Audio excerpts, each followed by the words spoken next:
మొత్తం మీద క్యూనూసు తీన్మార్ మల్లన్న చెప్పిందే జరిగింది. పదే పదే తీన్మార్ మల్లన్న ఈ విషయాన్ని ప్రస్తావిస్తూ వచ్చిండు. అంటే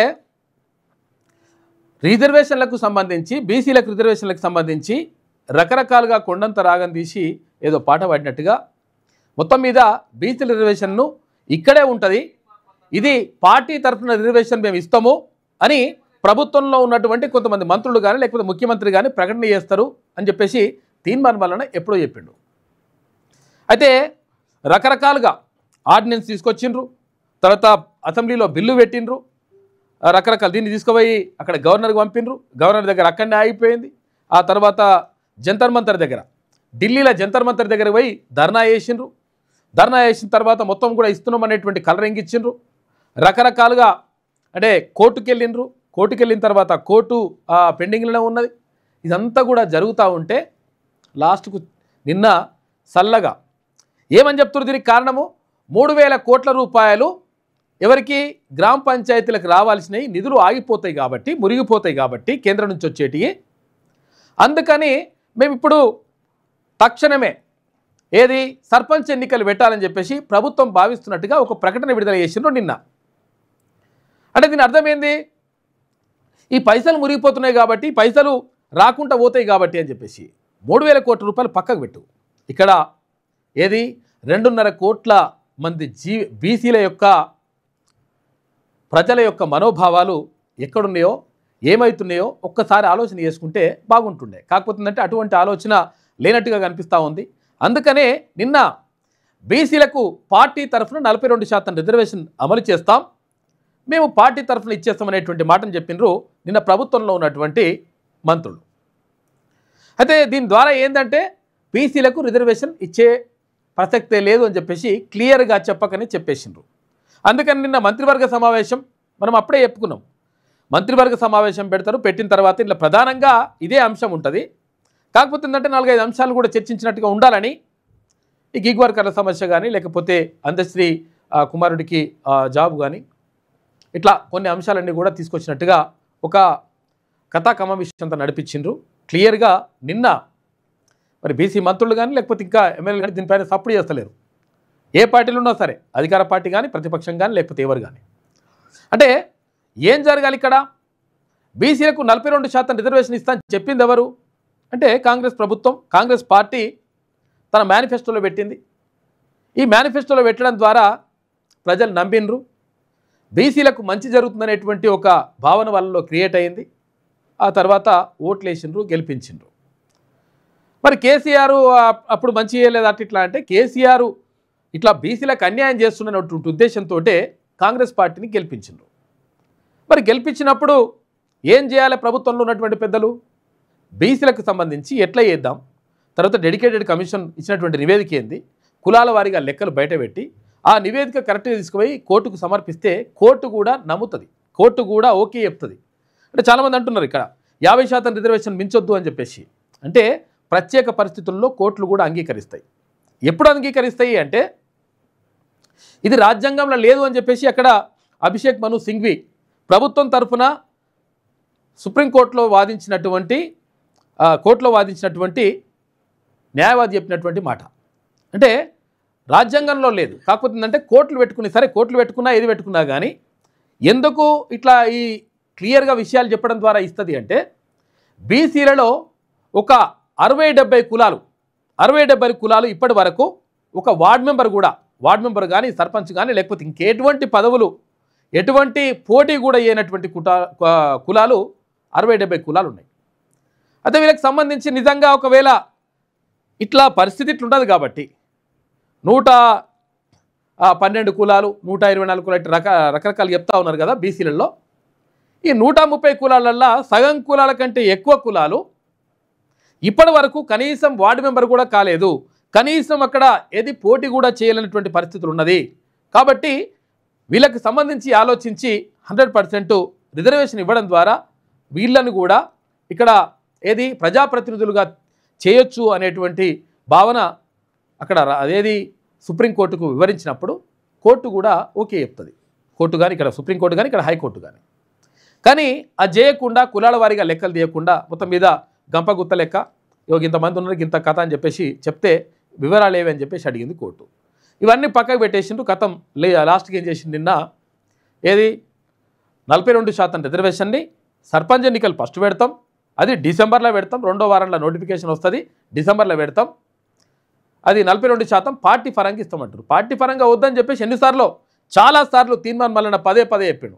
మీ పార్టీ పరంగా అవసరం లేదని ఆయన అసలు యాక్చువల్గా పార్టీ పరంగా ఇవ్వాల్సిన అవసరం లేదు, దీన్ని ఇంకా ఏది రిజర్వేషన్లు తగ్గించడమే అవుతుంది.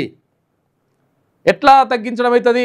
ఇప్పటికే 52 నుంచి 60% మట్టుకు ఏది సర్పంచులుగా, ఎంపీటీసీలుగా, జెడ్పీటీసీలుగా స్థానిక సంస్థల్లో ఆల్రెడీ బీసీలు రిజర్వేషన్ లేకున్నా కానీ గెలుస్తూ ఉన్నారు. లేకున్నా కానీ గెలుస్తున్నటువంటి పరిస్థితులలో మీరు తీసుకొని 42% ఇస్తా అంటే ఇక ఉన్నదాన్ని తగ్గించేసి మిమ్మల్ని ఖతం చేస్తామనేటువంటి కార్యక్రమం చేపట్టడమే అవుతుంది. కాబట్టి ఇది వద్దు అని చెప్పేసి తీర్మానం వలన పదే చెప్పిండు. అయినప్పటికీ నిన్న ఒక మంత్రివర్గ సమావేశం పెట్టి అందరూ మంత్రిమండలిలో నిర్ణయం తీసుకొని ఇక నిన్న వెల్లడించారు. గతంలోనే తీర్మానం వలన దీనిపైన మాట్లాడితే ఇది హైకోర్టులో నడిచినప్పుడు కూడా కానీ నేను ఈ వేదిక నుంచి రిక్వెస్ట్ చేస్తా ఉన్నా, ఎవరైతే పిటిషనర్లు ఉన్నారో, రెడ్డి జాగృతి కార్యకర్తలు ఉన్నారో వాళ్లకు రిక్వెస్ట్ చేస్తా ఉన్నా, ఈ ఓసీలలో ఉండేటువంటి ఏ బ్రాహ్మణుడికి కడుపు నొప్పి లేదు, ఏ వైశ్యుడికి కడుపు నొప్పి లేదు, ఏ అగ్రకులానికి కడుపు నొప్పి లేదు, ఒక్క రెడ్లకు మాత్రమే బీసీలకు రిజర్వేషన్ ఇవ్వద్దు అనేటువంటి కడుపు నొప్పిని వస్తా ఉందంటే మేము కూడా చూస్తున్నాము. మాలో కూడా మా బీసీలలో కూడా ఓపిక నశిస్తే పరిణామాలు తీవ్రంగా ఉంటాయి. మీ ఈడబ్ల్యూఎస్ రిజర్వేషన్ మేము అడ్డుకోలేదు, మీ సొమ్ము మీరు తినండి అని చెప్తా ఉన్నాము, మీ వాటా మీరు తినండి అని చెప్తా ఉన్నాము. కానీ మీది మీరు తినుకుంటూ మీ ఈడబ్ల్యూఎస్ కోటా 7-8% లేనటువంటి అగ్రవర్ణాలు ఈడబ్ల్యూఎస్ కోటా 10% ఇంప్లిమెంట్ చేసుకుంటారు. మా బీసీలకు 42%, 60% ఉన్న బీసీలకు 42% రిజర్వేషన్ కావాలంటే వచ్చి మళ్ళీ కేసేస్తారు. ఆయన మేము సహనంతో ఇన్ని రోజులు ఉన్నాం. సరే, గౌరవ న్యాయస్థానం మా బీసీల పక్షాన నిలబడాలని కోరుకుంటా ఉన్నాం. ఆ GO Indira Sahani versus Union of India కేసు ముందు కానీ, ఇటు కృష్ణమూర్తి వర్సెస్ మహారాష్ట్ర కేసు ట్రిపుల్ టెస్ట్ ముంగడ కానీ నిలబడే జీవోనైతే కాదు. ఇక నెక్స్ట్ రేపో మాపో రేవంత్ రెడ్డి గారు ఓ మాట చెప్తుండొచ్చు, మా చెమటంతా ధారపోసినాం, మా రక్తం అంతా ధారపోసినాం, అయినా సాధించలేకపోయినాం కాబట్టి పార్టీ పరంగా 42% టికెట్ ఇస్తారని రేపు ఎల్లుండో ప్రెస్ మీట్ పెట్టి చెప్తాడు. ఇక ఇంకేమైనా తేడా రాగానే హైకోర్టులో విచారణ జరిగేటప్పుడు తీర్మానం వలన చెప్పినటువంటి మాట. ఎందుకంటే రేపో ఎట్లకైనా రేపో ఎల్లుండో ఈ మాట చెప్తారు అని చెప్పిండ్రు. 4 రోజులు ఆగి ఇప్పుడు చెప్తున్నారు. ఇంకోది కాంగ్రెస్ పార్టీ మా నాయకులు రాహుల్ గాంధీ గారి ఆలోచనలకు అనుగుణంగా బీసీలకి, బీసీ కుటుంబ సభ్యులందరికీ స్థానిక సంస్థలలో 42% రిజర్వేషన్ కల్పించి ఎన్నికలకు పోవాలని రాష్ట్ర కేబినెట్ అప్రూవ్ చేసి అసెంబ్లీలో పాస్ చేసుకొని బిల్లుని అది గవర్నర్ గారికి పంపితే అది గవర్నర్ గారి దగ్గరే హోల్డ్ అయింది. అయినా కూడా ఆర్డినెన్స్ తీసుకొచ్చి ఆర్డినెన్స్ ప్రకారం ఎలక్షన్కి పోయినప్పుడు కొంతమంది ఛాలెంజ్ చేసిన దాని ప్రకారం రాష్ట్ర హైకోర్టు దాన్ని స్టే విధించడం జరిగింది. స్టే విధించిన తర్వాత మళ్ళీ సుప్రీంకోర్టుకి ప్రభుత్వం అప్రోచ్ అవటం, ఆ కేసు సుప్రీంకోర్టులో డిస్మిస్ అయిన సంగతి కూడా మీ అందరికీ తెలిసిందే. చిత్తశుద్ధితో ఈ ప్రభుత్వం బీసీలకి 42% రిజర్వేషన్ కల్పించాలని శత విధాల ప్రయత్నం చేసిన కేంద్ర ప్రభుత్వ సహకారం లేని కారణంగా కేంద్ర ప్రభుత్వంలో ఇక్కడ నుంచి ఏదైతే రికమెండ్ చేసిన ఫైలు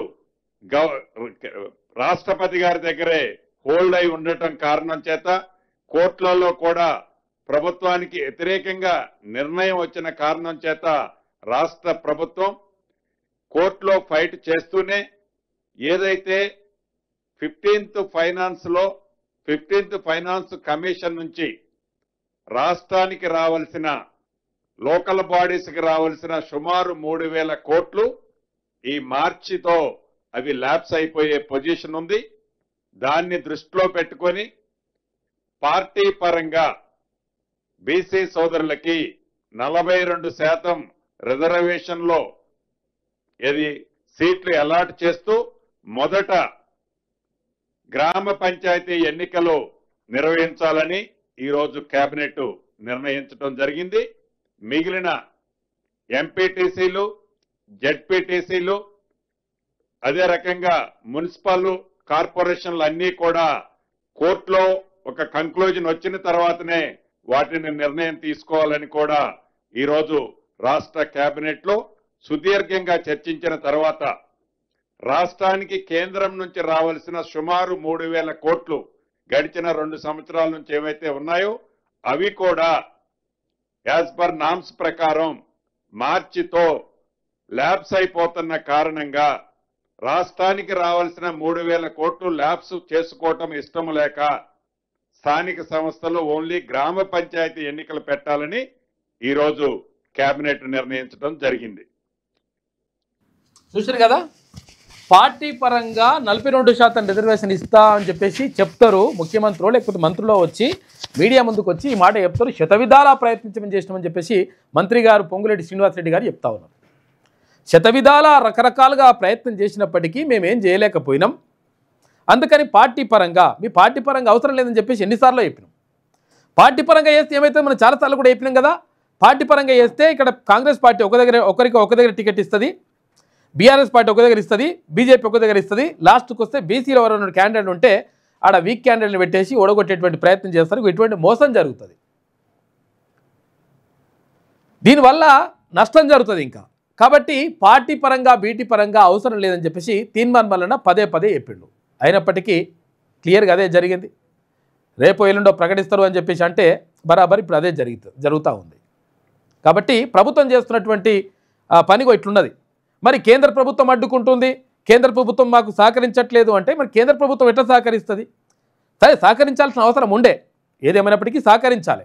కానీ కేంద్ర ప్రభుత్వము ఇప్పుడు రాష్ట్రంలో ఉన్నది కాంగ్రెస్ ప్రభుత్వం, అక్కడ కేంద్రంలో ఉంది ఎన్డీఏ గవర్నమెంట్ అంటే బీజేపీ గవర్నమెంట్. ఉన్నప్పుడు ఎట్లా సహకరిస్తారు? సహకరించే పరిస్థితి ఉండదు. మరి ఉండదని తెలిసిన తర్వాత మీరు ఎట్లా హామీ ఇచ్చిండ్రు?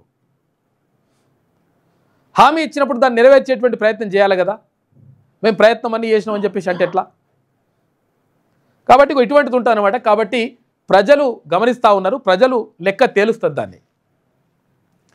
దాని గురించి మనం ఎక్కువ మాట్లాడడం కంటే ప్రజల మీదకే వదిలేస్తే కరెక్ట్గా ఉంటుంది.